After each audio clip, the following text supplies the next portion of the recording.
Namaste, viewers. Welcome to Sangam Talks. I'm Rinku Vadera, your host for the evening. We are living in interesting times indeed. A lot of hidden histories and truths are seeing the light of the day. And one of the agents of these winds of change has been Padma Shri Professor Meenakshi Jain, our guest for this evening. Professor Meenakshi Jain is a historian interested in the cultural and historical milieu of ancient and medieval India.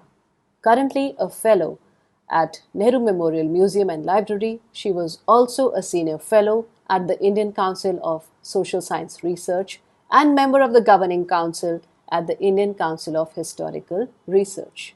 A prolific writer, she has produced a lot of material on history. To list her publications, they go Flight of Deities and Rebirth of Temples in 2019, The Battle for Rama, Case of the Temple at Ayodhya in 2017, Sati, Evangelicals, Baptist Missionaries, and the Colonial Discourse in 2016, Ram and Ayodhya in 2013, The India They Saw, Foreign Accounts of India from the 8th to the mid 19th century in 3 volumes in 2011, and Parallel Pathways.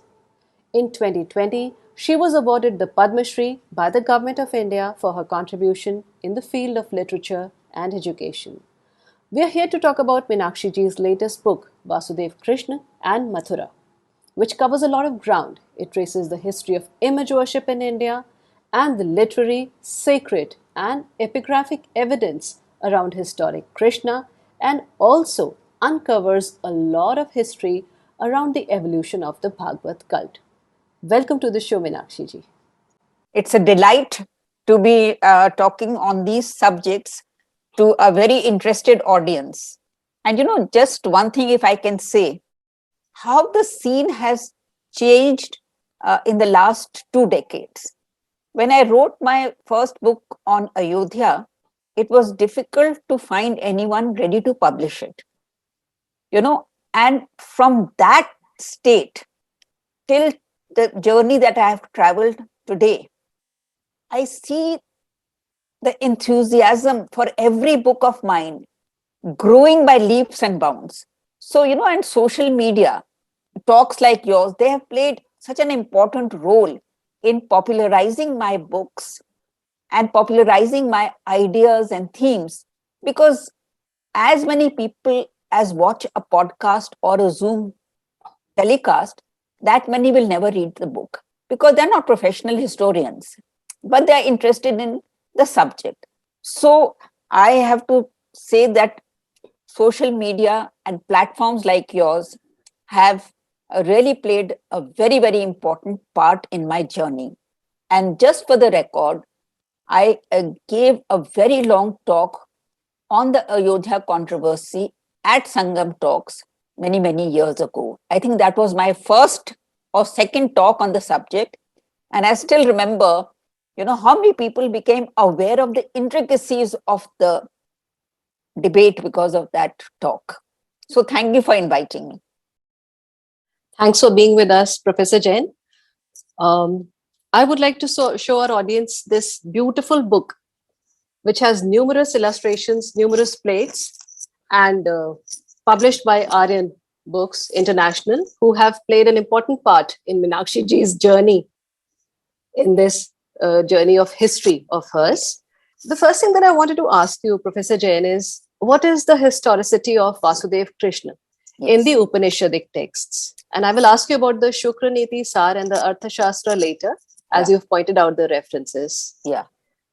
First thing I want to say is that scholars who translated the Chandogya Upanishad were not looking for evidence for the historicity of Krishna. And for the believers of Vasudev Krishna, this is a matter of no interest, because for them, they don't need historical validation from scholars that yes, Krishna was a historical person. It doesn't matter to them because Krishna is a part of their consciousness, their being, their faith, and they're not interested in scholarly debates and controversies on this subject. So the first point that I would like to make is that this issue came to the fore almost 70, 80 years ago. And it was by accident. There were certain scholars who were translating the Chandogya Upanishad into English. And while they were translating, they came across this reference to a person, Devki Putra Krishna. Now that intrigued these scholars because they said that, it's a very specific and clear reference to an individual who's Devki Putra Krishna. And according to them, and rightly so, Devki Putra Krishna is not a common name. And we don't, in our spiritual, intellectual, historical journey, we do not come across anyone else named Devki Putra Krishna. So the Chandogya Upanishad is very, very clear that the person they're talking about is the son of Devki. So, this really intrigued them. They were not looking for establishing the historicity of Krishna. Let me make this clear again.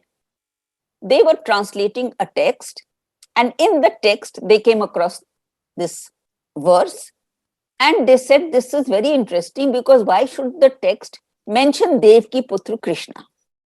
So that is where the whole story started. But when they went further, they found that the Chandogya Upanishad also mentions Krishna's teacher.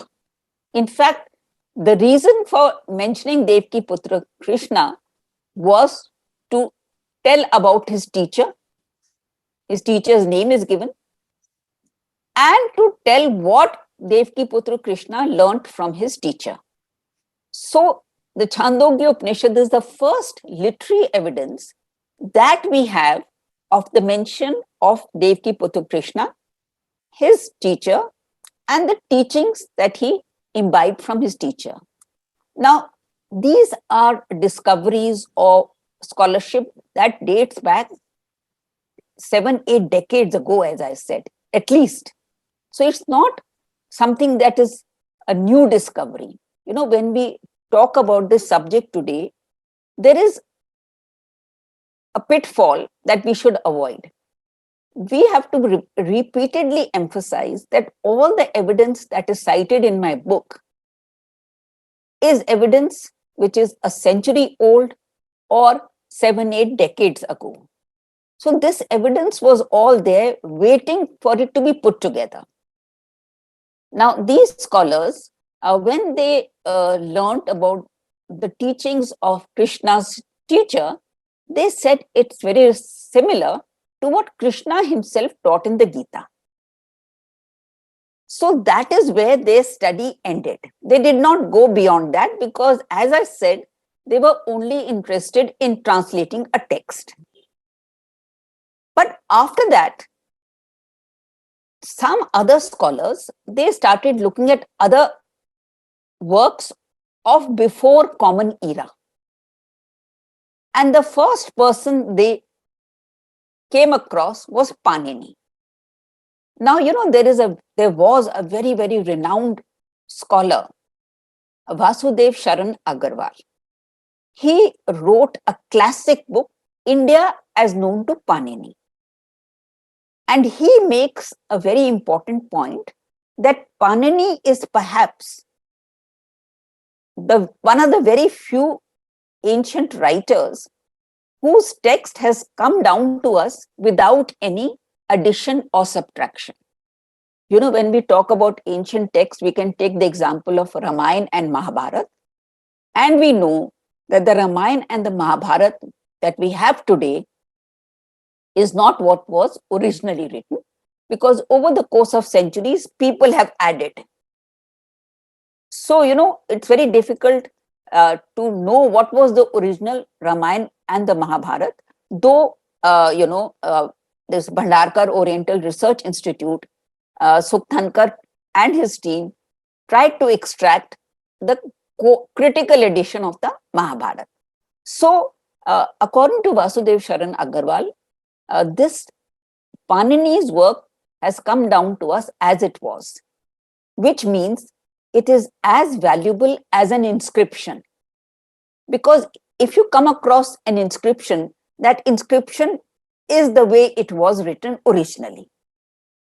So he attaches great importance to Panini's work, and Panini's work is very important because Panini is writing rules of grammar.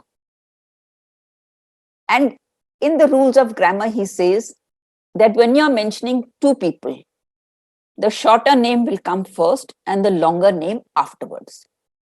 You know, suppose you are mentioning Rinku and Meenakshi. Rinku will come first because it's shorter, and Meenakshi will come second because it's a longer name.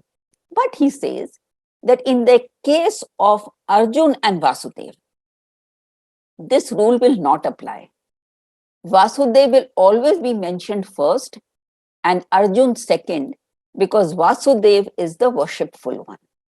That means that in the time of Panini, that is 6th, 7th century before Common Era, Panini was already referring to Vasudev Krishna as the worshipful one. So we have the first reference in the Chandogya Upanishad, which talks about Devki Putra Krishna and the teachings he learned from his guru, and Panini telling us that Vasudev is a worshipful one. So that means that by the time of Panini, Krishna worship was quite prevalent. One thing that we have to emphasize is that whenever we give any example, we give an example so that people can readily understand what we are saying. We give an example of something which everyone knows. So we can deduce from this that in the time of Panini, Krishna worship was quite prevalent because he gives the example, he says Krishna is the worshipful one. So why would he say that? And last point that I want to make is that, all this evidence that we have, which goes so much, which, it's so interesting, most of this evidence is before Common Era. Chandogya Upanishad is before Common Era, Patanjali is before Common Era, and the next person, Panini is before Common Era, Patanjali is before Common Era, Megasthenes, the Greek ambassador to India, is before Common Era. So there is a lot of evidence before the Common Era, which is really, there is no question of it being tampered with or, somebody meddling with it or, creating evidence which doesn't exist, because this evidence is thousands of years old. That's a very interesting example that you mentioned, Professor Jain. Can you also shed some light on what Kautilya says in his Arthashastra? And Yes. We have Patanjali's Mahabhashya, which tells us about the worship of Krishna. Yes. So can I take Patanjali first? Ji. Because Patanjali is linked to Panini. Though, of course, Patanjali is later, he's around the 2nd century before Common Era. And the thing about Patanjali is that he's supposed to have been an inhabitant of Mathura. Supposed to have lived in Mathura or near Mathura. Now, Patanjali, he is also writing, explaining the rules of Panini. And he, in his text, Mahabhashya, he gives 7 examples. And all those 7 examples are related to incidents in the life of Krishna. So that again reinforces the argument that Krishna, again, I'm making the same point that when we give examples which don't need an explanation. We give examples which are accessible to everyone and which everyone knows about. That is why we give examples, so that it reaches the audience. And Patanjali gives 7 examples, and all those 7 examples which he gives of rules of grammar, they're related to incidents from the life of Krishna. So like Krishna killing Kans. So this is very, very powerful evidence that Krishna worship was quite widespread before the Common Era. And you mentioned Kautilya's Arthashastra. I would just like to mention one interesting thing that I found in Kautilya's Arthashastra. Of course, there are references to temples, how worship is done in temples. Temples for every city has a temple, temples. And there's a plethora of evidence on temples and the forms of worship in the Arthashastra. But, according to me, what I found most interesting, that Kautilya has a chapter on charms, magic, and spells. So he gives an example that there is a mantra or a spell, and when you chant that, it induces sleep. Now, this is very, very interesting because we are all familiar with this story that when Krishna was born, the entire Mathura went off to sleep. So the prison guards went to sleep, and how the father could easily take baby Krishna out of the prison and take him to safety. So Kautilya mentioning that there are spells which induce sleep. So, I mean, obviously this story was also very well known in Kautilya's time. Why would he mention it? The thing is that over the last half decade or so, we have actually lost touch with our sacred texts, and we have been taught to regard them as not to regard them as seriously, as serious stuff, and to dismiss them as, myths or not to be taken seriously. But how can you dismiss all these writers of before Common Era? And they never knew that this is going to be a subject of debate 2000 years later. They just wrote what was the current general knowledge at that time, And for Kautilya to say that these spells induce sleep is something which is, I think, very, very fascinating. At least I found it very fascinating. And can I just give one more example before Common Era? Two examples I want to give. One is Megasthenes. Megasthenes was the Greek ambassador to the court of Chandragupta Maurya. And of course, his book has not survived intact. Only bits and pieces have survived. But in that book, Megasthenes mentions Mathura as the land of the Vrishni clan. The Vrishnis, we know that Krishna and his family were from the Vrishni clan, and Megasthenes, who's an outsider, he did not invent anything. He wrote only what he heard and what he saw. So for Megasthenes to identify Mathura with Krishna is also very, very important piece of evidence which we cannot look away. And final evidence that I want to mention, if I may, when Alexander attacked India, also before Common Era, and he, according to historians who wrote at that time, they wrote that when Porus's army was marching to confront Alexander, they carried an image of Krishna before them, because that image would be the surest incentive for the soldiers to defend the image and to fight the enemy. So imagine at the time of Alexander's invasion, they're saying that Porus's army carried an image of Krishna. So, we can ignore all this evidence at our peril. Again, I want to repeat, for the believers of Krishna, this has no interest because they're not bothered. This is a debate which concerns educated, so-called educated, because we've all been miseducated actually. So, this is a debate for them, for the people. Krishna is a fact of life. But academics go on debating, was there a Krishna, was there not a Krishna? But I'm just making the point that all this evidence before Common Era, that means this evidence is more than 2000 years old. It has not been touched or tampered with, and nobody till now has questioned the authenticity of this information. So when we put this together, we do get a picture which we can ignore at our peril, isn't it?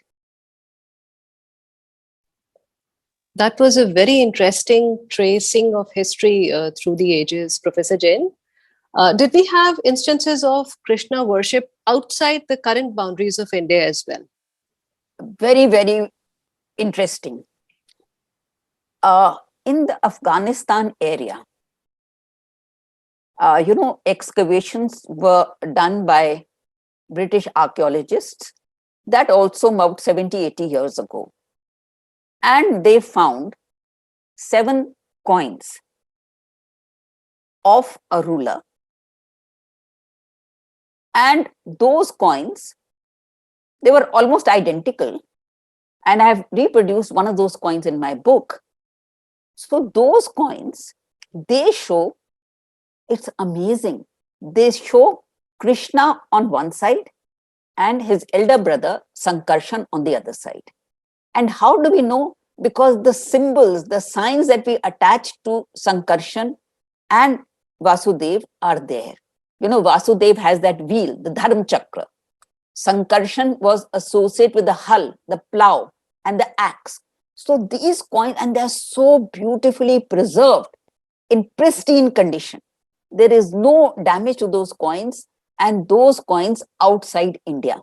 Now, again, in this Baltistan area, a Pakistani archaeologist, he excavated that area and for a long time.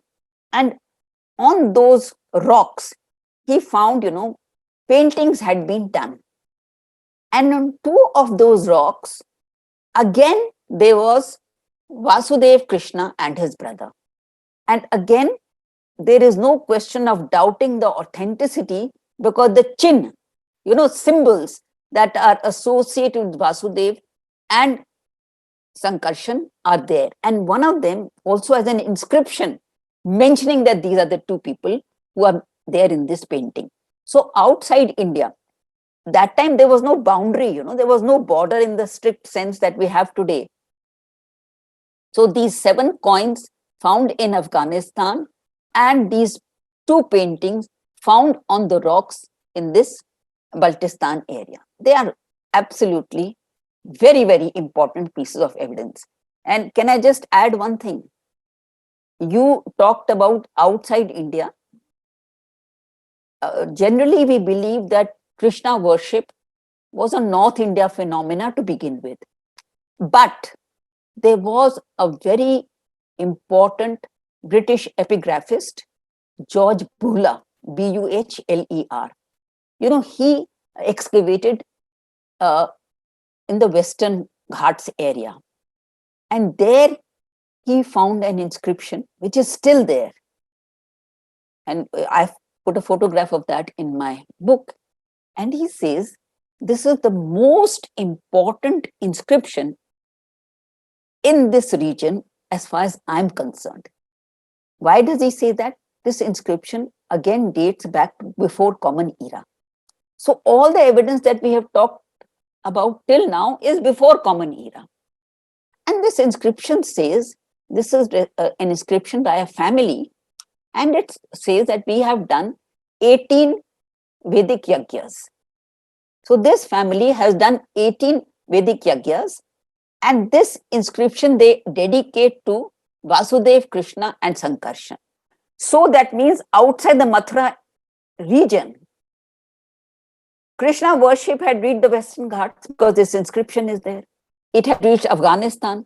So, when we talk about North-South divide, and Vedic religion and non-Vedic religion, we should remember that these are divisions that have been put in our mind by scholars in the last few decades. But if we look at the evidence without these blinkers, then we find the picture of India very, very different. Professor Jain, this is fascinating that you mentioned the yagna fires, the Vedic sacrifice. Can you also shed light on how the image worship evolved from Vedic sacrifices? What was the Yes, progression through yes, puja, as yeah, you've mentioned in your book on yeah, page 6, yeah. the So we all, yeah, existence of Shukraneti Sar? yeah. So now we know that Vedic religion, if we can use that word, which is not a correct word, but as a shorthand, it was concerned with sacrificial fires, yagyas, that you have create yagyas, in small sheds, and you have these yagyas for so many things. You can have yagyas, and there are so many yagyas which are mentioned. So there is no reference to image worship in the Vedic yagyas. It is yagyas that you perform. But according to scholars, this is not something that I'm saying. It is very reputed and renowned scholars. I'm giving the name, for example, of Anand Kumaraswamy. Kumaraswamy was an outstanding uh, expert on Indian art and Indian religion. So people like Anand Kumaraswamy, they say that when this Vedic religion came into contact with the beliefs of the wider section of the populace, then it gradually embraced that, and the yagyas receded into the background. So the popular faith of the people was worshipping some form. So in the beginning, we do not find images. We find the deities represented by their symbols. Like Buddha is never represented as Buddha. He is represented by his chin or his throne, or when he's renouncing the world, or when he has attained enlightenment. Now it is very interesting that this tradition of image worship begins in the region of present day Mathura around the same time for what we know today as Jains, Buddhists, and Hindus. These are modern terminologies which I'm using as a shorthand. So the tradition of image worship develops simultaneously in Mathura among these sampradayas, faiths, paths, whatever you want to call them. And more interesting, that the same set of artisans, they or craftsmen, they made the images for Buddha, for Buddhists, Jains, and Hindus, what we call Hindus today. So there were colonies of artisans or artists, or whatever you want to call them, and their services were available to everyone who wanted to avail of them. So the tradition began in the Mathura region around the same time by artisans who were rendering their service to all. In the beginning, the deity was not represented as a human being, only the chins were represented. I've given you the example of Buddha. In the Jains, you had these small tablets, Ayag Patta. So, they were just sacred symbols were inscribed on them. And even for Vishnu, for example, he's represented by Vishnu Pad, and the symbols were so common to them. Everyone had swastik as a symbol. Everyone had chakra as the symbol. Everyone had people tree. So the symbols, sacred symbols were also conch, shank. So these were also very common. And from there, and in the beginning, we think today that stupas were only built by the Buddhists. No, a Jain stup was also found in Mathura. And the British archaeologists excavated Mathura. They found the Jain stup over there, and they say that it was almost coterminous with the Buddhist stups. And just to give you an anecdotal example, the great Kushan ruler Kanishk, we've all heard of him. He was a devout Buddhist. And according to one story, once, because Jains were also building stupas and so were Buddhists. So according to one story, Kanishk by mistake once went to a Jain stup and started worshiping over there, thinking it was a Buddhist stupa. So only when he realized that, I've entered the wrong stupa. So this, what I'm just saying, the symbols were shared. There was this story and that diet that we've been brought up on, that religions were always in conflict with each other, fighting each other, that is not borne out by the actual facts on the ground. We can discuss this later. Professor Jin, I would like you to bring out this evidence of the Heliodorus pillar. Yes, and why don't you show that coin which was found in Afghanistan? If you can show that. Is it possible? I'll just find it, Professor Jin. Yeah. Then you can interrupt me in between. Now this is the one? Yes. This one. Yes, that's the one. So we can see that it's very well preserved.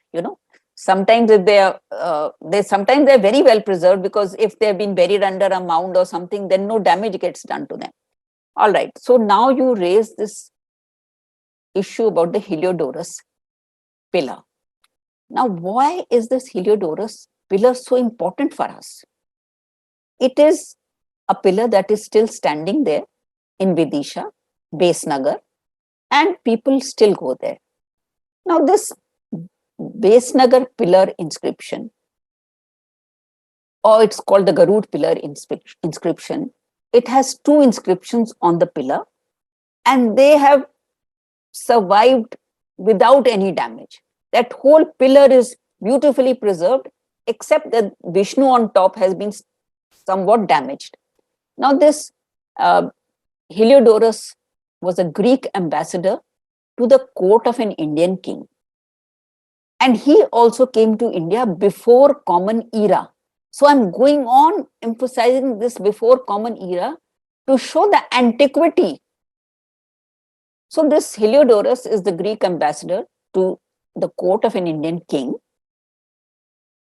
And he comes to Besnagar and he erects this pillar, which has Garud on top. Part of that Garud is missing. That's why it's also called the Garud pillar inscription. Now, Heliodorus, he has two inscriptions on this pillar, part 1 and part 2. Part 1 gives who he is, where he has come from, which king is he a representative or ambassador of, and to which Indian king has he come, and what is the year. So those are factual details. But part 2 is very interesting. Part 2 quotes from a verse of the Mahabharata, verbatim. So, the scholar H.C. Ray Chaudhary, he was the first one to note the connection between this verse in the Heliodorus pillar and a verse in Sri Parvan of the Mahabharata. He gives the exact reference. And he asked the question, this Heliodorus, how does he know this verse? Which means that he was already familiar with the Mahabharata before he came to India. So is it possible? Then Professor H.C. Ray Chaudhary himself provides the answer. He says that the Mahabharata clearly says that, that the author of the Mahabharata, he ordered that the Mahabharata should be first recited in Takshila. So there is evidence from the Mahabharata that the Mahabharata was supposed to be recited first in Takshila, and Heliodorus proves that he is from Takshila and he has heard the Mahabharata. So, this absolute merger of the literary texts and epigraphic evidence, it is so fascinating in the entire period that we discover when we discuss Krishna. It is not the Heliodorus pillar. Now, this Heliodorus pillar, Alexander Cunningham, who was the Director General of the ASI in the British period, he visited it. And when he visited it, he could not see the inscription. He did not know there's an inscription. Because, pilgrims were coming. Even at that time, the pillar was erected in 2nd century before Common Era. And in early 20th century, when Alexander Cunningham goes to that site, he finds the whole pillar is covered with vermilion, that lal wo lagate hain. So that means for 2000 years, people would not even have remembered who's Heliodorus. But they would know that this pillar has been created for an avatar of Vishnu, because Garud is there. And they were coming devotedly over the centuries, over the millennium. I mean, it is so fascinating, this story. So Alexander Cunningham could not make out the date. He could not make out who has constructed it, and he never knew that there was a pillar, there was an inscription on the pillar. Some decades later, there was another archaeologist, Lord Lake. He came there and he rubbed off part of the vermilion, and he found some letter. So he said it is very clear that there is an inscription. And after that, they retrieved that inscription. And that is when we come to know that this has been erected in 2nd century BC. But Rinku, if I can continue the story of Heliodorus, then after that, that site has been excavated again and again. And the last excavations were in independent India in around 1967. So from the time of Alexander Cunningham, who went there, I think in 1901, till 1967, archaeologists have been going to that area, and every time they have made new discoveries, because, the debris gets buried. The Heliodorus pillar was standing straight, but what are the other evidence over there? So the archaeologists found that there were other pillars, but the top part of those pillars was missing. And they concluded that the other pillars were of other members of Vasudev Krishna's family, Sankarshan, etc., etc. Because we found not the column, we found the columns, of Sankarshan and one more. So we found 2 columns which match the, columns which are associated with Sankarshan and one more Vrishni person. And in the 1960s, the last excavations that were done, they found that there were actually 8 pillars that had been erected. And all those pillars had been erected in a line. They were not erected at random. And they found the remnants of a temple. That remnants of the temple also I have shown in my book. That this site, it was first, and what they say is that this Heliodorus, he did not come out of the blue and erect a pillar there. They said this site must have already been a sacred site, and he came to, he did not create a sacred site, if you can understand what I'm saying. Archaeologists say he did not come and just create a pillar over here in the wilderness. They are saying that this area must have been a very important sacred site, which is why Heliodorus came here. And so there is temple remnants have been found that anyone who's interested can see those the remains of that temple, and 8 pillars standing in a line. So that means there was a massive temple for Vasudev Krishna and other members, important members of his family. And they found so much more, which I have discussed. Let's move on to the year 1071 CE with the attacks of Mahmud Ghaznavi. I would not like to dwell on the attacks per se, but I would like to request you to trace the journey of reconstruction of the temple every time it was destroyed, the temple at Mathura. But Rinku, if I can take one step back, and that is to draw the attention of the viewers to what was found in Mathura before what Mahmud Ghaznavi would have destroyed in Mathura. Because, that is important. I'll just take 1 or 2 minutes What I want to say is that so far we have discussed the findings outside Mathura. We've discussed in Afghanistan, we've discussed in Baltistan, we've discussed the Western Ghats, we've discussed Besnagar, the Heliodorus pillar. But what is the actual evidence that we have at Mathura? Because we are interested in Mathura, because Mathura has been associated with Krishna and his family. So it is so interesting. First of all, I want to talk to you about a small. Mathura was attacked again and again. So what we have found in Mathura is by accident, and no evidence is complete. It's all fragments.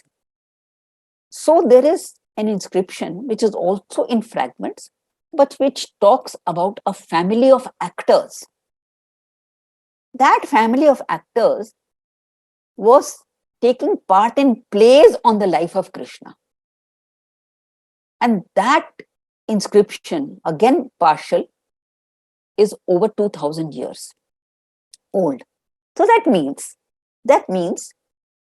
that at least 2000 years ago in Mathura, people were staging plays on the life of Krishna. Like, we have Krishna Leela now, we have Ram Leela, all associated with incidents of their life. So this is a tradition which probably goes back thousands of years, because it mentions the family and it says that they sing, they dance. I mean, they're professional actors. So this is absolutely fascinating. But now to come to the question of what else was found at Mathura, I will just give 2-3 examples, because, the first example that we have from Mathura is of before 15 Common Era. That means just the beginning of the Common Era, and it is before 15 Common Era. Why do I say with certainty that this inscription is before 15 Common Era? Because it mentions that it is erected in the time of the ruler, and that ruler we know ruled till 15 Common Era. So this inscription can be just before the Common Era, but it is not later than 15 Common Era. So now this inscription, it is, again, it's only partial, and this inscription is by a person whose name is Vasu. His name survives. And he says that, I'm erecting this structure, and he describes the parts of that structure. Parts of that structure, again, the inscription is missing. Mentions a toran. Toran is an arch.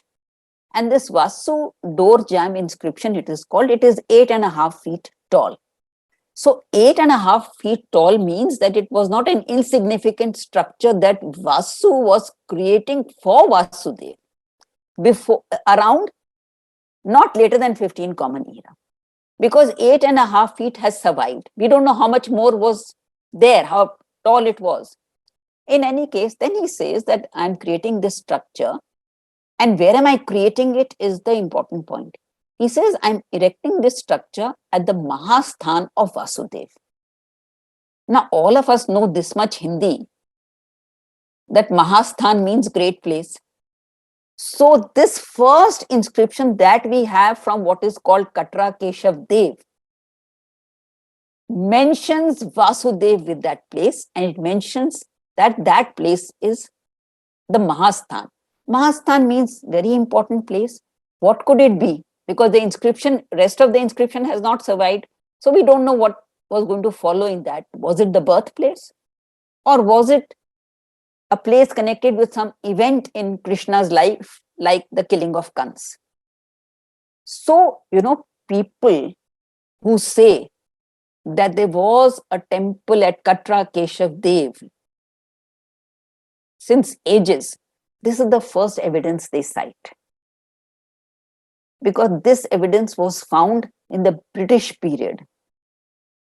There were no Hindutva historians involved in that, if I can put it crudely. Its findings were published in the Epigraphica India. The inscription was, it's very not easy to translate inscriptions because letters are missing.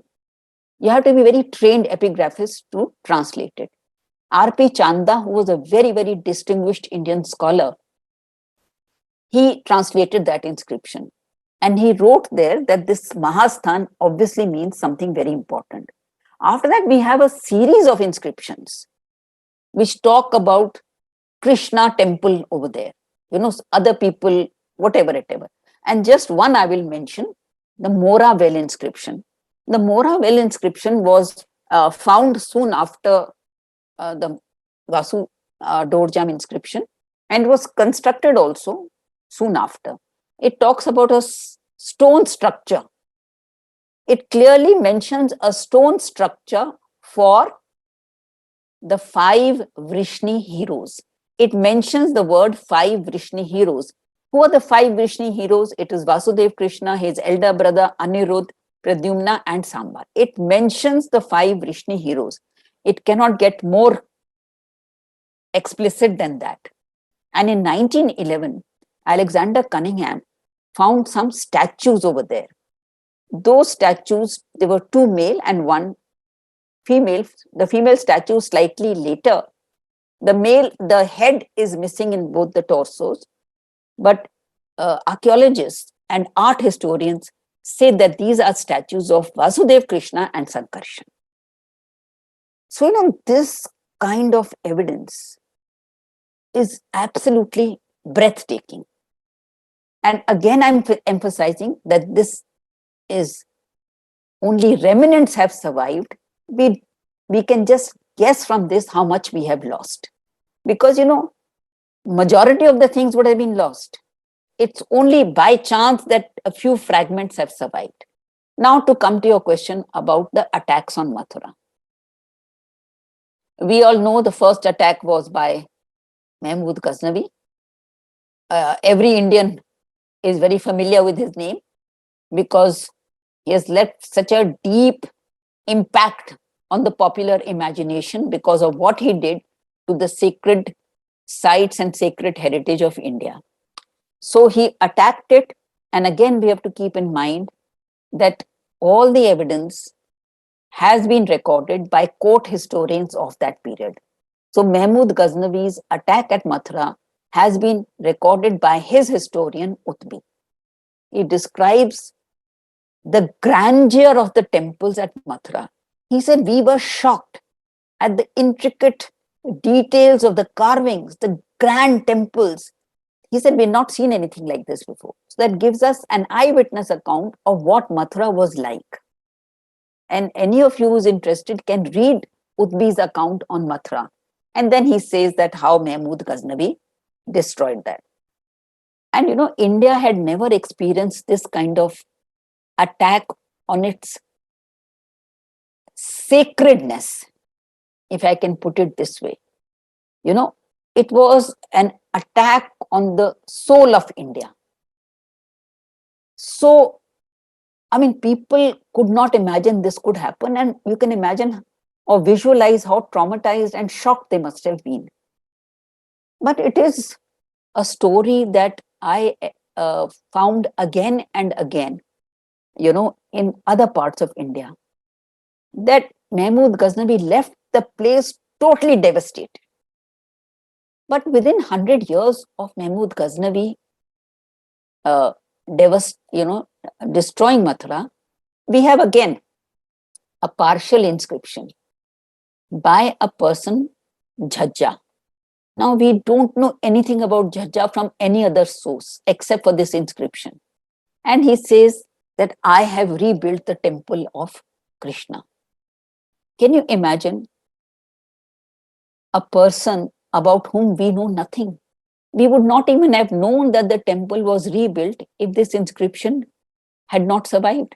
And this inscription is again in a damaged state.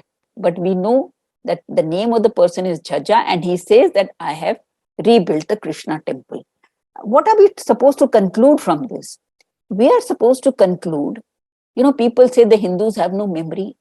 It is such a dishonest statement to make, because the assault on our sacred heritage was something that left a deep mark, and people remembered it generations, centuries later.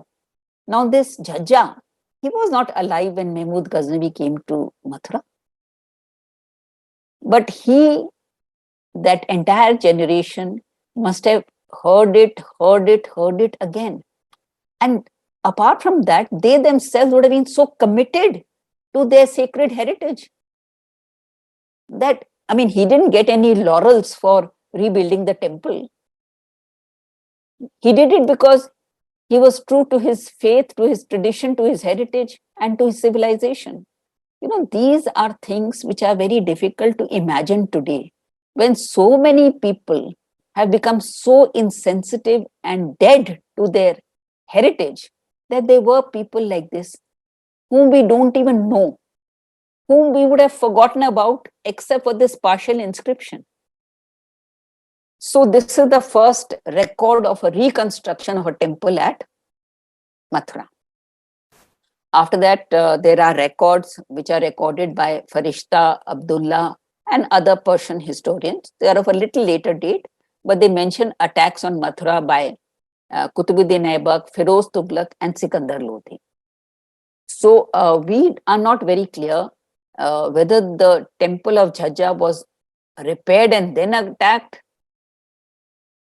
or rebuilt or whatever, but anything is possible. The temple could have been attacked, not fully destroyed, repaired by other believers, or destroyed, whatever it is, but they all mention attacks on temples at Mathura. And they give vivid descriptions of the intolerance of Sikandar Lodhi, for example. Now, and another eyewitness account that we have of the total devastation at Mathura is a Portuguese traveler who came. Actually, he stayed in Akbar's court also for some time. And he wrote an account and he says, I went to Mathura and there is nothing there. All the temples have been destroyed except one. And he says, the murtis, the images of those broken temples, small images, people have, out of devotion for those destroyed, damaged images, they've created small temples and they still continue to worship pieces of the demolished temples. So can you imagine? I mean, it is really difficult to imagine that our ancestors could have been so in tune with their heritage. They didn't need anyone to tell them this is your heritage. They knew instinctively. They did it again and again. So this is the account that we have of Father Montserrat. After that, to cut the long story short, Bir Singh Bundela of Orchha, he rebuilt that temple. He spent a fortune building that temple. That eyewitness accounts of that temple have survived in the writings of two Frenchmen who visited India. Bernier, he was a physician, and Tavernier, he was a jeweler. So their eyewitness accounts of the temple of Jhajjar, I would recommend that all of you read them because their books are available free on the net. They've also been translated in the British period, and none of us has anything to say. We're just putting it together.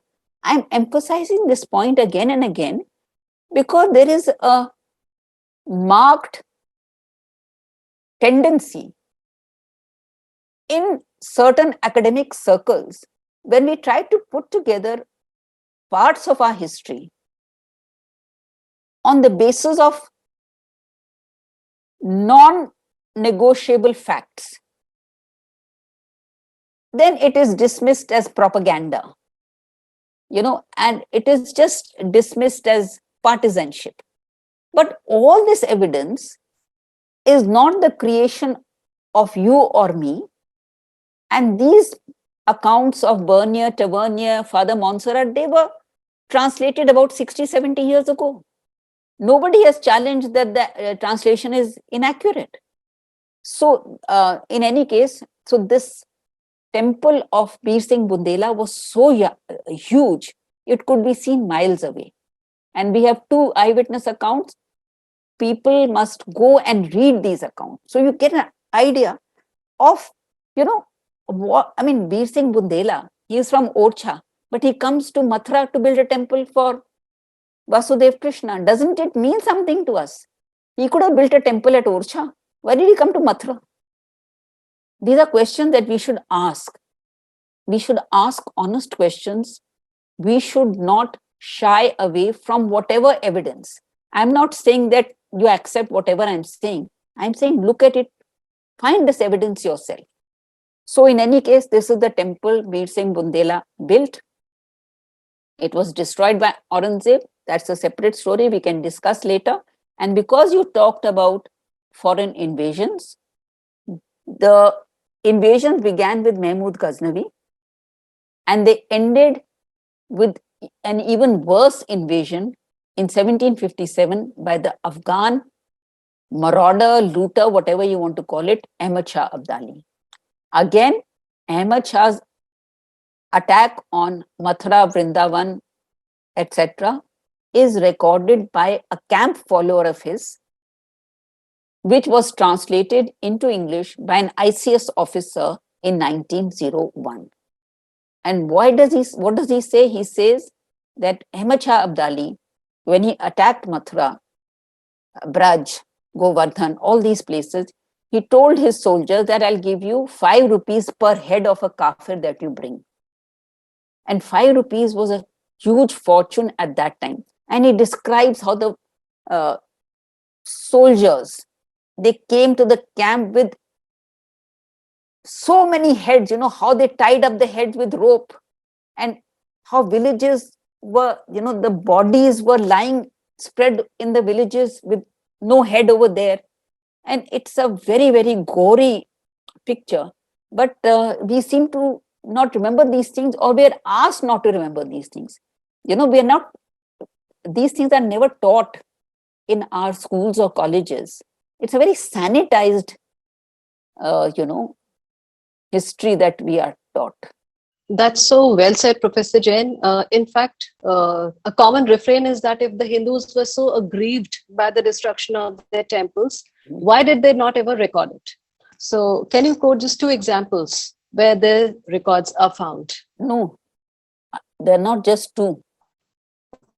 You will be able to find the records in every instance if you look for it.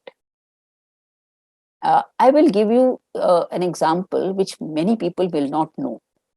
When Mahmud Ghaznavi attacked Somnath, we have an eyewitness account by a Jain who was a minister, and he wrote an account of the attack on Somnath. So that is and we don't even know about it. We say that the Hindus never wrote. And he writes that when Mahmud Ghaznavi was going back, then he saw a Jain temple on the way back. And he thought, let me destroy this also. So this person, his name is Dhanpal. And he writes that when Mahmud Ghaznavi was going back after this, he describes the attack on Somnath, and he says that he saw this Jain temple. So he said, let me destroy this also.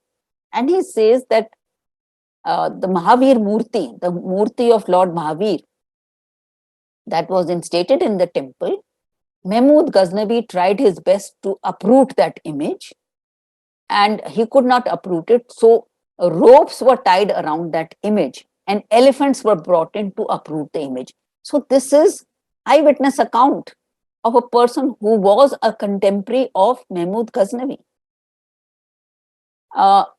Then since you're talking about they didn't record, for the 8th century only, because it makes no sense for me because there are so many inscriptions. For just the 8th century, that is the century when the Arab and Turkish invasions began, that is well before Mahmud Ghaznavi. For the 8th century only, for North India, there are at least 6 inscriptions by Hindu kings of them fighting the Arab and Turkish armies and defeating them. Those inscriptions are all there. They have been translated and can be found in various volumes of the Epigraphica Indica. All right. Then there was a Jain minister, and Jin Prabha Suri was his name. All right. So when the Turkish invasions were going on, he gave up his job. He was also, working as a minister somewhere, and he went to all the Jain sacred sites which had been attacked. And he wrote a book which survives, and he tells the community that even the murtis which are khandit, they've been damaged. But he says, don't think that they have lost their power. So this response that he is giving, there are so many other works.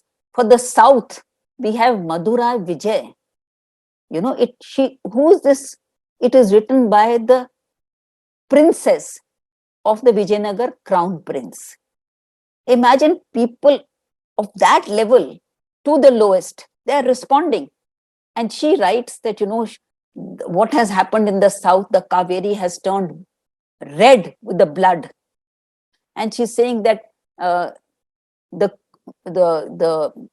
goddess, she has herself come to my husband and given him the sword and said, get up and defend your dharma and this kshetra.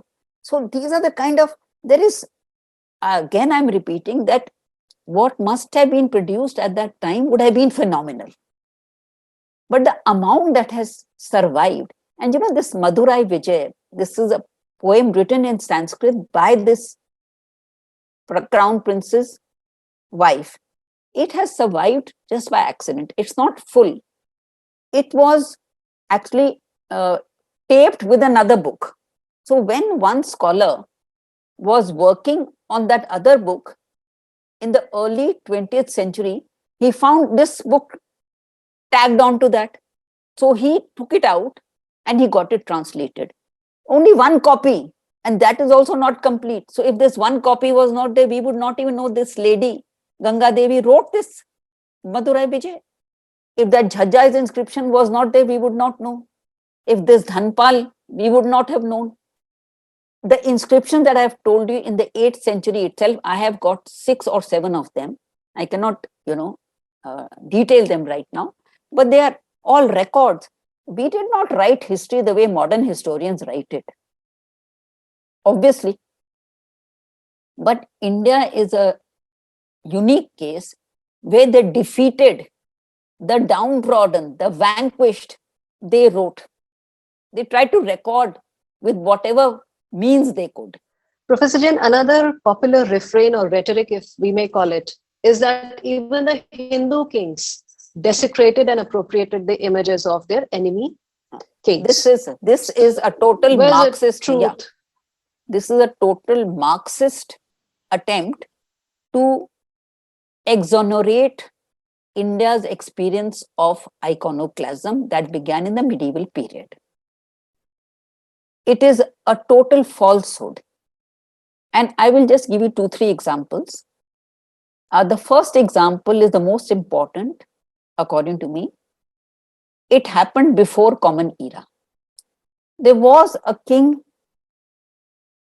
in Kaling, that is present-day Orissa. And he wrote an inscription that is called the Hathi Gumfa inscription, that is on a cave in Orissa that still exists. You please look up the internet to get photographs of this Hathi Gumfa cave and the Hathi Gumfa inscription. Now this King Kherwal is his name. He writes in that inscription that, have you got it? Which picture is this? This is from your book, Flight of Deities, Professor Jain. The Hathi Gumfa. Yeah. Thank you for showing it. So this, he writes in this Hathi Gumfa inscription that, some time ago, a Nanda king from Magad had come to Kalinga and taken away an image of Kaling Jin. It seems to be a Jain image. So this is before Common Era. Nanda king came and took away this image from our kingdom. And he writes in this inscription that I, King Kherwal, marched to Magad, went into the royal palace and brought back that image. The Nanda king did not desecrate that image. King Kherwal brought it back. What is the common thing is that it was a shared sacred culture. So the image may be with you or may be with me, but none of us will desecrate that image. We will worship it because we believe in the same gods, we have the same culture, we have the same values and the same sacred tradition. In this whole period, there's only one case, or rather two cases, that have some, there is reference to desecration.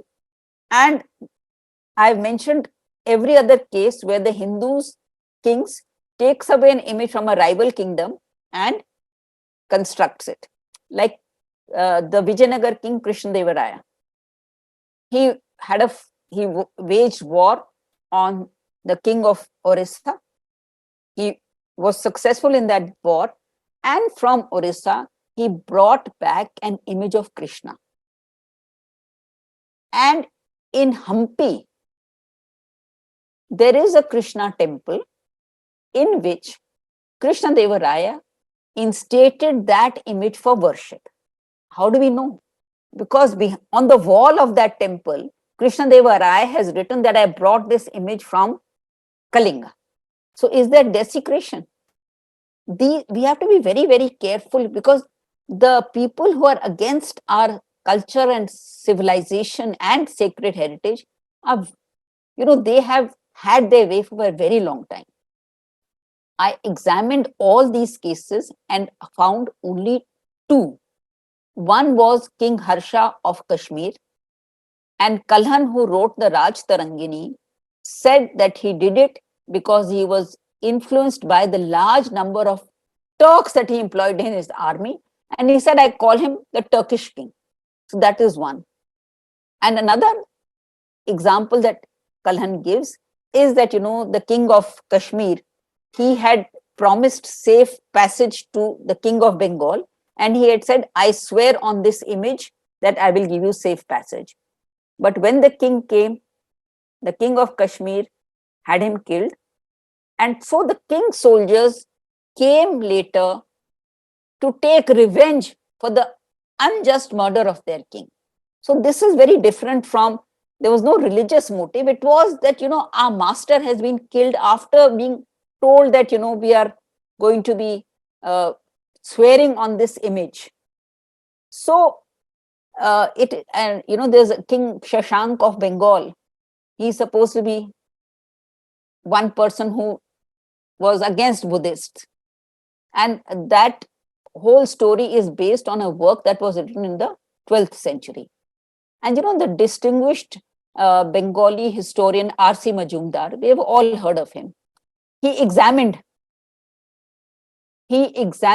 this tale, and he said this is such kind of behavior was rare in ancient India. Shashank was a good king. He was given a bad name by this Chinese traveler because he was involved in a past struggle with King Harsh of Kannauj, and King Harsh was, favoring Buddhism, and he treated Hyun Sang with tremendous respect and gave him a lot of facilities. So R.C. Majumdar, we have no reason to doubt his study of this and his analysis. Professor Jain, another thing that I would request you to rebut is this desperate attempt to whitewash Aurangzeb's deeds and paint him as a savior of temples and Hindus. Yeah. So where is the truth in this? There is no truth in this at all. It's the story of Aurangzeb is absolutely black. And I'll give you examples. I'm not just talking about Mathura, because that Mathura case is well known and it is well documented. Marxist historians, joined now by some American scholars, they are determined to present Aurangzeb as a great Sufi saint. But the deeds of Aurangzeb are too black to be whitewashed. They say, I'll give you one example, that, when Shah Jahan was ruling in all his grandeur, and Aurangzeb was just one of his sons, there were others. So Aurangzeb sent him to Gujarat as a viceroy or governor. The king's sons were always given important posts. So he went there, and among the things that he did there was that he destroyed a Jain temple. And destroyed means he got a animal cut there and converted it into a masjid. Now that Jain temple, unfortunately for Aurangzeb, had been built by a very wealthy jeweler. That jeweler used to supply jewels even to the Mughals. So he had direct access to the Mughals. And Gujarat was a very important port area also, for the Mughals. So this Shanti Das, he wrote to Shah Jahan that what kind of behavior is this? It's not acceptable. What have we done that our temple has been desecrated? Now, at that time, Shah Jahan himself was demolishing temples in Banaras. But he realized that Shanti Das cannot be annoyed, and the importance of Gujarat for the Mughal economy also. So he recalled Aurangzeb from Gujarat and sent somebody else over there, and told that new governor that you please restore this temple to the Jain community. So Shanti Das said, now we cannot take back this temple because it has no meaning for us. It has been desecrated with the slaughter of an animal, and we don't want it now. And Shanti Das told everybody that the murtis that were in that temple have also been desecrated. So now there are no murtis and there is no temple. Now I'm just mentioning this story. I'll just conclude it, but I'll come back to Aurangzeb. So about 100 years later, or 70, 80 years later, when Aurangzeb had died, Shanti Das had died, and the Mughal Empire was in decline, then the Jain community one day brings out two images in a public procession that were part of that temple. They had hidden them underground in some basement while the threat was there, and they brought them out in public procession and resumed worship of them. But to continue the story of Aurangzeb, so this is one act of his when he was not the emperor, when his father was the emperor. Now, left historians, they will not mention this, but the farmans of Shah Jahan to the Mughals have survived. And we have an eyewitness of foreigner who came to Gujarat and visited that temple, and his account is there. So, there is no such thing as a perfect crime, if I can use modern terminology. There'll be evidence somewhere or the other. You have to look for it. So now leftist historians say that, Aurangzeb was pushed to take a fanatic line because, in the War of Succession, he had to get the sympathy of the Muslim elite and the ulema against his brother Dara. Okay. Even if we accept that, there are doubts about that argument. But supposing right now we accept that, yes, Aurangzeb took a hard line. After he won the battle, Dara was executed. Dara was no brother had survived. Everyone was killed. And Aurangzeb was firmly on the Mughal throne. So in the first year when he was on the throne, there was no challenge from any brother, isn't it? No brother had survived. In the first year as emperor, he went to Kashi. He ordered the destruction of a temple there, Kriti Visheshwar temple. That is in the first year of his reign. And again, you'll be surprised that, there is a pond over there. Not a pond, I can say a small pool. that marks the place where the first, second, third reconstructions of that temple took place. So that temple was rebuilt once, twice, thrice. It was destroyed each time. But even then, on Mahashivratri, the devotees would visit that site, make an offering, and the understanding was that the people in the masjid would take away the offerings. But the devotees went there where the first, second, and third temple had been destroyed. So this is the, commitment. And then, of course, we know about Aurangzeb's very famous acts in Mathura, Kashi, etc. But I've just given you two examples to show you that we should be aware of what people are trying to hide from us. Why is it that no leftist scholars are discussing this destruction of these temples? How many left historians have discussed Aurangzeb's action as Viceroy of Gujarat when his father was the king? And why did he, in the first year of his reign, go and destroy this temple in Kashi? No, and last thing that is very important. I'm not discussing Mathura and Kashi and all right now. I want to tell you the last days of Aurangzeb. He lived till he was 90. So in his mid-80s, there is an order of his which has survived. The beauty of this thing is that evidence is all there. So he sends a order to his people in Gujarat. He says, these Hindus, at the time of festivals, they make these terracotta murtis. In Diwali, we all go and buy Lakshmi Ganesh ki wo murtiyan lete hain na market se. Mitti ki bani hoti hai. Every house we see that.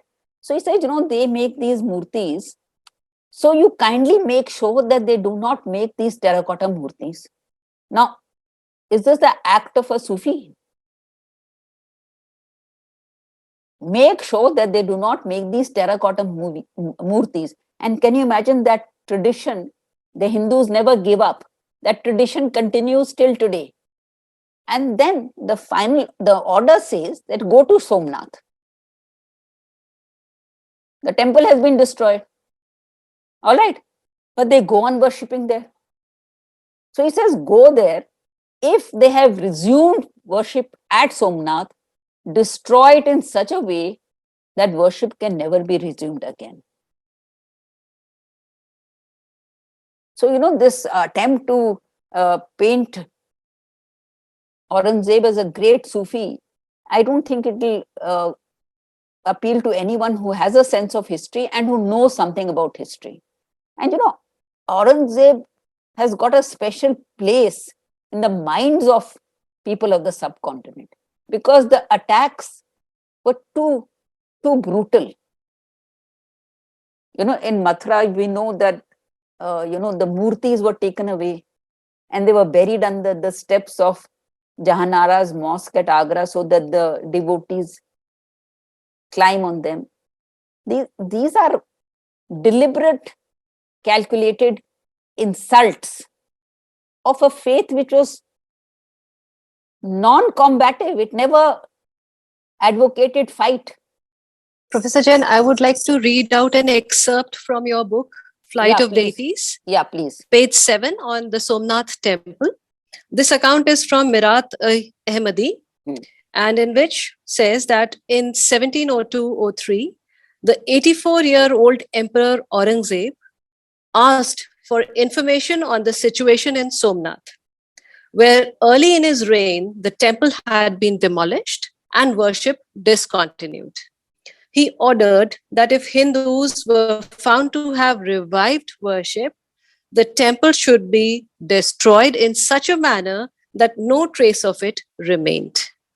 And you have given rightfully you have given the title of the book, Mirat-e-Ahmadi. It's not a Sanskrit work. It is a work in Persian recorded by a Persian historian. As I begin my next question, Professor Jain, I would like to quote from page 137 of Vasudev, Krishna and Mathura, and then I'll frame the question. This is second part of the report of Alexander Cunningham, in which he observes that inscriptions reused as pavement slabs in the mosque showed that the temple was still standing in the year 1663. He's obviously talking about the Eidgah that has been erected in place of the temple. So, No, did just the Hindus clarify. try and No, reclaim no. this place? No, just read that again. Just please read that again. G. In his second report of 1862-63, Cunningham observed that inscriptions reused as pavement slabs in the mosque showed that the temple was still standing in the year 1663. Now let me just clarify. This is the temple that was built by Bir Singh Bundela. That was seen by Tavernier and Bernier. So, what happens is that even today, many people, tourists who go to a place, they write there, na, हम यहाँ पे आए थे, अपना नाम लिख देते हैं.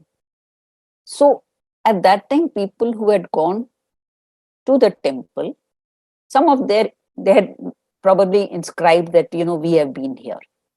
So, those inscriptions, when that temple was destroyed and the Eidgah made, then much of the temple material was used, no?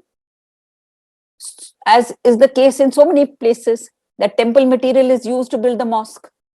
So those inscriptions were used as pavements for the Eidgah. So Menucci saw that in temple. That means when Menucci saw it, it was still standing there, because the inscription shows that it was standing there. So this inscription at Mathura was destroyed in 1670. Alexander Cunningham is saying it proves that the temple was standing there till 16, because the inscription, the date is given. The temple, it confirms that the temple was destroyed in 1670, because the pavement has parts of the inscriptions from that temple. Which brings me to the question, Professor Jain. What is the position of the cases now in Mathura? And did were some appeals also made during the time of British magistrates to reclaim the land? We know clearly from Cunningham's report that the Eidgah stood in place of the temple, and parts of the temple were used in the construction of the Eidgah mosque. Now, were there any efforts or appeals made by the Hindus to reclaim that land as their own? And how did the British hear them out? Were they fair in their judicial proceedings? Now, one or two things I want to clarify. One is that the Eidgah was built on the site of the temple, and Alexander Cunningham saw the plinth of the temple. So it did not cover the entire, because the temple was huge. The Eidgah was not huge. It was built on the temple, but it did not occupy the entire space of the temple. So this is as far, and he measured the temple.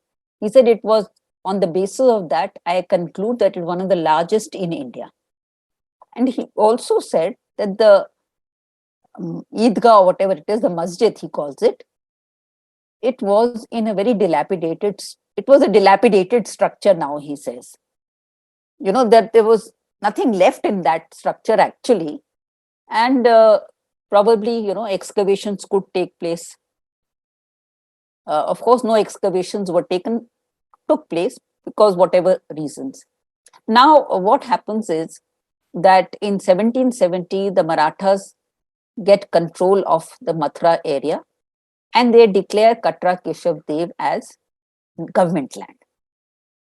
When they lose to the East India Company continues the Maratha policy of treating it as government land.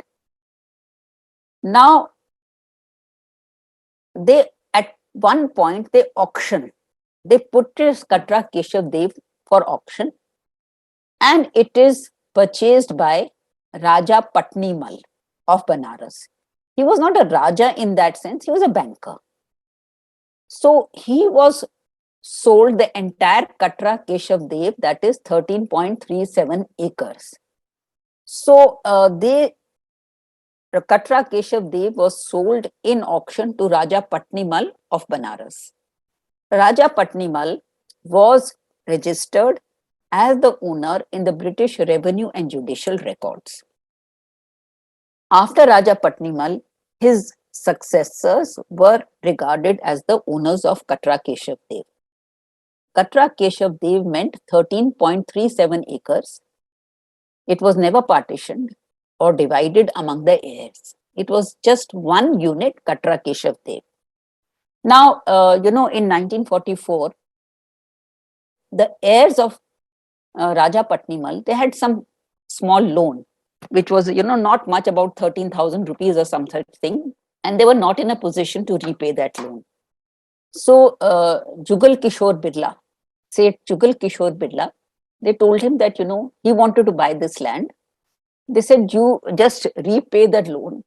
So, this Jugal Kishore Birla buys that land, Katra Keshav Dev.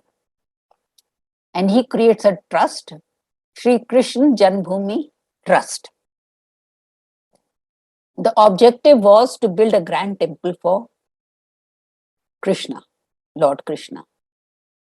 So the heirs of Patnimal are out of the scene, and Raja Jugal Kishore Birla, comes in. But I'm sorry I missed your question. Your question was litigation.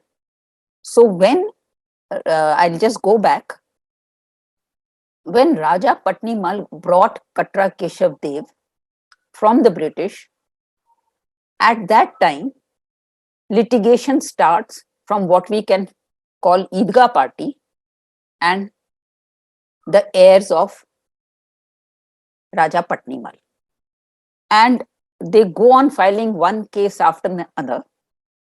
The sum and substance of these cases is that the Eidgah party did not win a single case in the British judicial system. Every case they lost. Every case, the British judges heard the case, examined the documents, and gave their verdict with great care and thought.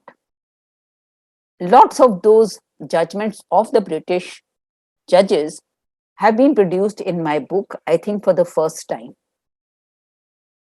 Those cases affirm that every bench of British judges regarded the Eidgah party as having no claim.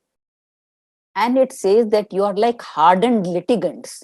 You go on coming back when you have no case. So this is, so they won every case.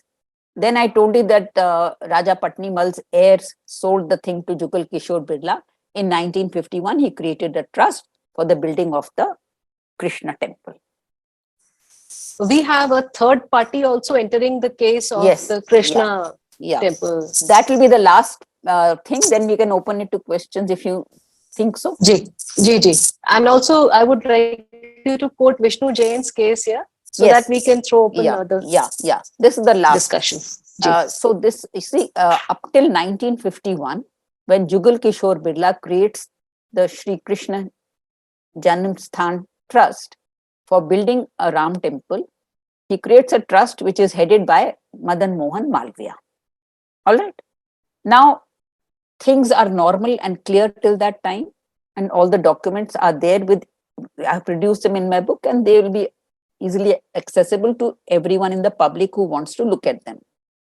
Now, what happens is that suddenly there's a total upheaval, and something that is totally unexpected happens. See, as I've said, from first century common era, we are tracing the Hindu presence in Mathura. And all the cases of in the British period, the judicial records, the Eidgah party does not win even a single case. The archaeological findings of Alexander Cunningham, they all are solid evidence. Now, suddenly in 1968, there is a body known as Sri Krishna Seva Sangh. Now, this Seva Sangh is not a judicial entity. It has no right to decide the fate of Katra Keshav Dev. It cannot sell the land, it cannot bifurcate the land, it cannot do anything to the land. But suddenly in 1968, this body enters into an agreement with the Eidgah party, which has lost every case till now. And it enters into an agreement with the Eidgah party, and it gives 3 acres of Katra Keshav Dev to the Eidgah party. Now, this case has been filed in 2000 by Vishnu Jain, lawyer Vishnu Jain, and others. So, the entire evidence of 1868 is, I have no contribution to make to this. I cannot vouch for the, how valid it is, how weighty it is. I have just gone by the case that they have filed in the Mathura District Court. According to them, in 1968, 3 acres was handed over to Eidgah party. And according to them, the Eidgah party has built the present Eidgah on this 3 acres of Katra Keshav Dev. Now, again, I'm saying that this, I have nothing to contribute to this. I'm just reporting something that has happened in 1968. Now, why is this important? Because if the land has been handed over in 1968, where is the present Eidgah situated? Because Cunningham said it's a dilapidated condition. That's the last eyewitness account that we have. The present Eidgah is not dilapidated. Where is that 3 acres? Is the present Eidgah built on those 3 acres? If it is built on those 3 acres, then the People's Worship Act of 1991 does not apply to it, because it is constructed after 1947, not before. The People's Worship Act says that you cannot change the character of any religious structure except Ayodhya. It has to remain what it was in 1947. So, this is a question that has not yet come up for hearing. They're not able to get the hearing right now. It gets postponed, tariq pe tariq, as they say. So again, I'm saying this is something which I have reported the case as it is filed in the Mathura District Court. Till 1951, till the creation by Jugal Kishore Birla, all the evidence is with me. This 1968 evidence, I have just reported the case that has been filed in Mathura District Court. How valid it is, how weighty it is something that I cannot comment on. We have to wait for the court to begin the hearings.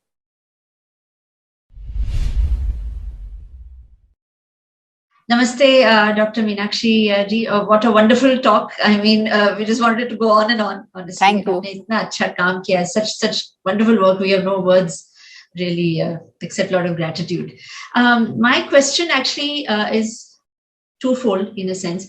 One is this immense amount of research that you have done on the epigraphic evidence. And as you are aware, because you yourself have taught history for decades in Delhi, that somehow in our history, at least till school history, I can say very frankly, we don't give much importance to epigraphic evidence. Yeah. And even now, if you notice, there is a bias. We are looking at other things. We look at archaeological findings of, this and that historian having written something and so on. And then, of course, the bias, as you say, which is there. But epigraphic evidence is actually very, very important. And yet it has not gotten its due. So what do you feel, you as an expert and such a renowned person yourself, is there some way you can influence? I always talk of, because, we have to think of solutions. So much damage has been done, as you're right. Yes. We've all been taught lies. Yes. Sanitized, I think you were being polite. Yeah. I would say we've just been taught lies recently about everything. So can this be corrected by getting in relevant epigraphic evidence to subjects which are important and themes? Can this be done as our history syllabus is going to be sort of reworked in the next few years? You see, you have made a very pertinent point. Epigraphic evidence cannot be questioned. It cannot be open to flights of interpretation. And all the epigraphic evidence that we have it has been deciphered decades and decades ago, and it has not been challenged till now. So it's very difficult to challenge the interpretations or the, the way it has been deciphered. Now, at least in Delhi University, I think we hardly paid any attention to epigraphic evidence. But that is the crux of the matter, as you say, that it is something that, now I don't know how it can be done at the school level, but I think that important epigraphs like the Heliodorus pillar, the Nana Ghat inscription, which talks about Krishna worship in the Western region before Common Era. Coins also are very important, but it requires a total different mindset to convey all this. And since the process of writing history books has not yet begun, I don't know what frameworks they will, use and who's going to write those books. But I totally agree with you on the importance of epigraphic evidence. The whole history of Mathura has been reconstructed on the basis of epigraphic evidence. As you are saying that it is such an important source. But what I think that we are not in that process, but what we can contribute.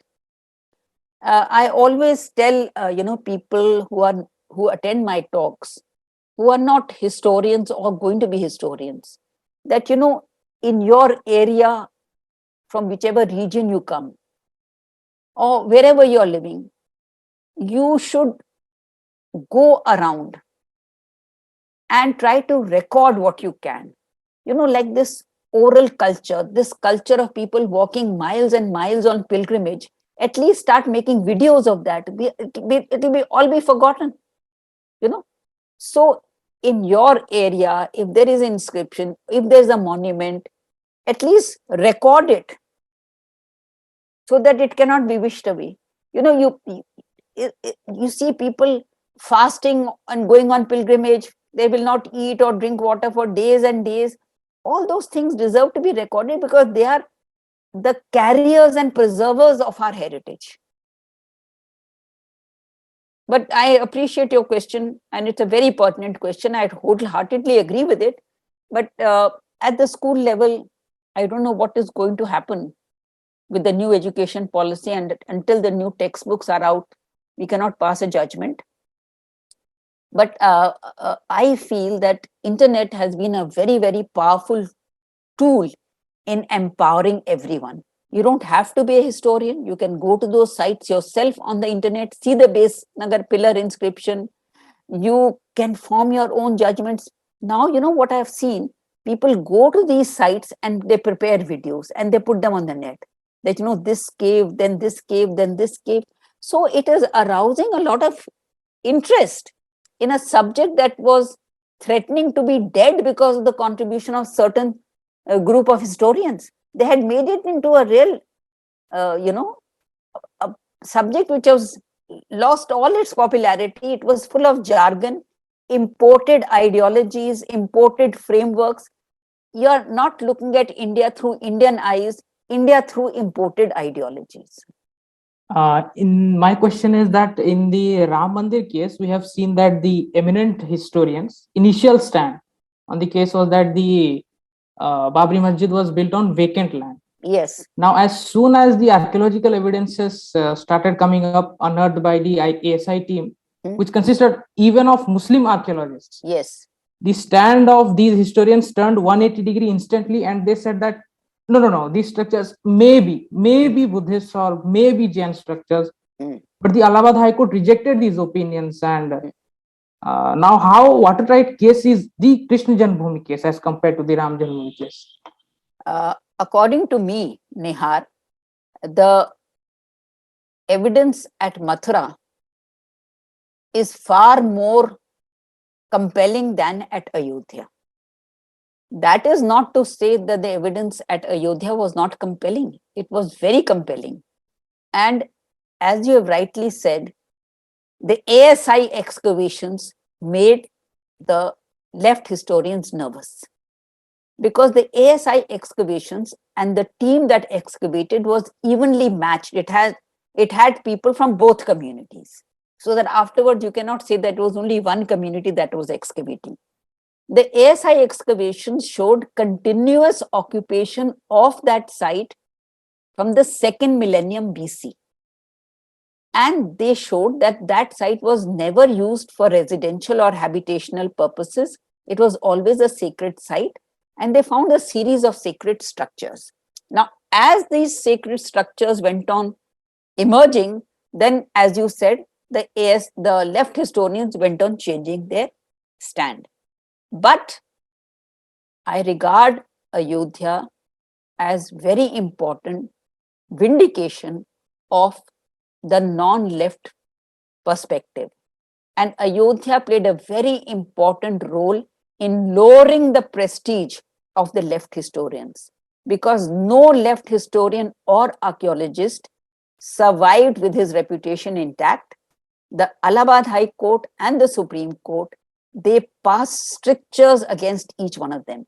They said, you are trying to stop a settlement, you're supposed to help us, you're trying to hinder us from our work. So, Ayodhya, of course, the evidence was very strong, but the evidence at Mathura is of various kinds. In Ayodhya, there was no epigraphic evidence except for some minor evidences, and the main epigraphic evidence was what fell from the walls of Babri Masjid when that masjid was the Vishnu Hari inscription. And there were no statues of Lord Ram that were found there, whereas in Mathura, archaeologists say these are statues of Vasudev and Sankarshan. And the epigraphic evidence is too numerous.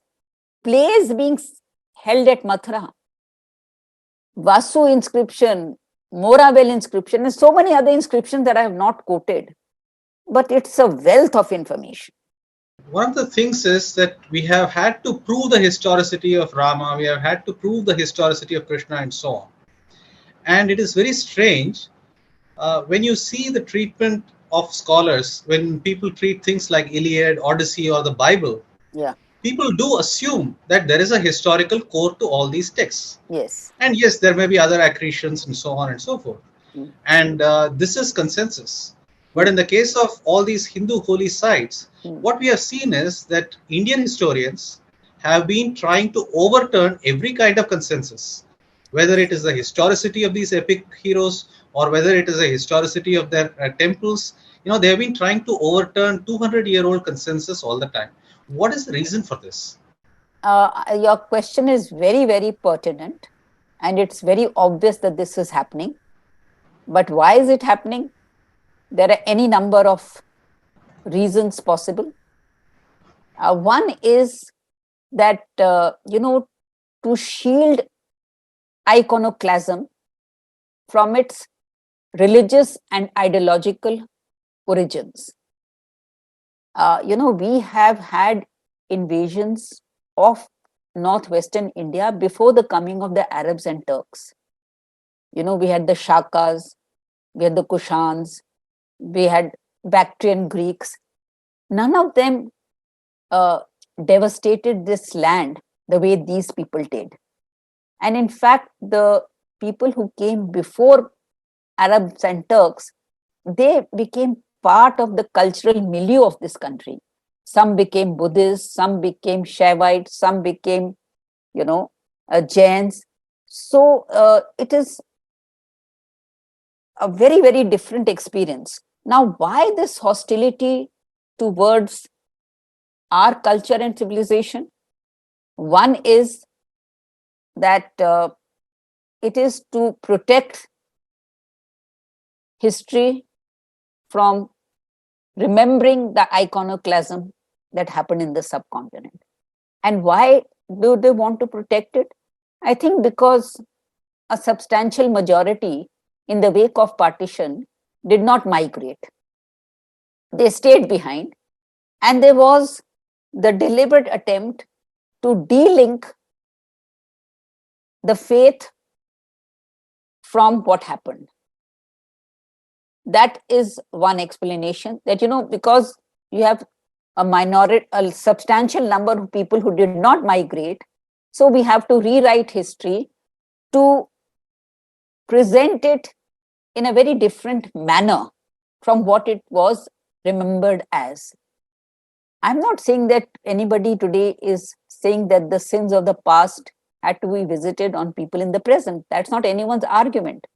But that doesn't mean that you rewrite history and erase the wounds of a civilization. India was badly scarred. Let us be very clear about it. If it was not so badly scarred, why would people go on making those temples again and again? Now, according to some people, there is a general animosity of Abrahamic faiths to non-Abrahamic faiths, and India happens to be one of the victims of that.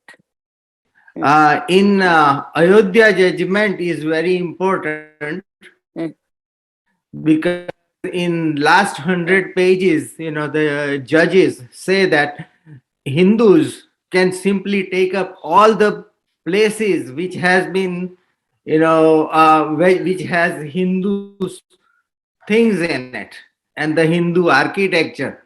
So that is what I understood. But none of the lawyers who are defending us in courts are using that Ayodhya judgment as a precursor. And I think it is very important to do that. Now, in case of all these destructions that happened, also the archaeologists even today are saying that all these temples and other monuments, that Hindu monuments, they are between 1600, around 1600 years old. Now that is not the complete truth, and we need to do something about it. So what do you say in terms of all these temples, how old they might be historically or archaeologically? Any idea on that? Sir, Because sir, if I can right, understand your question, see, and all the temples were not built at the same time. So it's very difficult to give a common date for the antiquity of all temples. For example, the Sun Temple in Multan, that was the first temple to suffer at the hands of iconoclasts. That Sun Temple was visited by the Chinese traveler Huan Sang in the 7th century. But that does not mean that all the temples in India were built in the 7th century. Some were built in the 5th century, some were built in the 10th century. So we cannot give one date as the date of the antiquity of all temples. We have to study each temple as an individual case. I have a question about textual references to Krishna. So in Buddhist literature, the Buddha often connects himself to the solar rays. And here and there in some sutras, you also hear about Dhananjaya being the king of Indraprastha. So does Buddha try to bring out a connection with Krishna also for himself? I'm not aware of the full corpus. But it is very interesting to note that Buddha is finally accommodated as an avatar of Vishnu. Yes. Buddha is assimilated as an avatar of Vishnu, and he is regarded as the final avatar. So there is a connection. No religion of India was isolated from the other. Now, the Jains, they say that the 22nd Tirthankar was related to Krishna. And there is a statue that has been found in Mathura where the 22nd Tirthankar is the central figure, and Vasudev and Sankarshan are shown on the sides. So these things, as you know, this is for, it was a holistic kind of situation, and there were no artificial barriers. Why was Buddha assimilated as an avatar of Vishnu? Obviously, there's a deeper truth. Why do the Jains say that the 22nd Tirthankar was a cousin of Krishna? We all know Delhi is a historic city. I mean, it's not hidden from anybody. It's been there from Pandavas era, at least that we know. So, have you ever come across any evidence of an ancient temple being there in Delhi? No, that's a very, very important question. That no temple before the 18th century survived in Delhi. They were all devastated because Delhi was the seat of the Sultanate period. So no old temple. In fact, what are you talking about Delhi? In the entire North India, there is hardly any temple which is there before the 18th century. Why do I say 18th century? Because that time the Mughal power was in decline and the European trading companies had started coming to India. So at that time, the Hindus felt that, now that repressive, oppressive rule is over and we can now start reclaiming our heritage publicly. Why I say publicly? Because Hinduism, the Hindus, Jains, Buddhists, they all practice their religion in the privacy of their homes. But they were not constructing in public places. Where in the 18th century, they feel that that oppressive rule is over, and we have people of every community, such frenzy of activity. There's a Reverend Shering who was in India in this period, and he's written a book on Banaras that is available on the net, and some of you should read it. What does he say in that? He says it is very surprising that our rule, that is the rule of the English, has given such an impetus to temple building. Modern Banaras is the gift of the Marathas. So many other ancient cities, so many communities got together to rebuild. This situation is very different from what was there in the south. In the south, you still see Chola temples standing. Though south also suffered terribly, as I've written in my book, Flight of Deities. But in North India, can you tell me how many ancient 10th century temples there are? It was just not Delhi, it was because this was the center of Turkish and Mughal power. So it suffered terribly. But thank you for asking this question.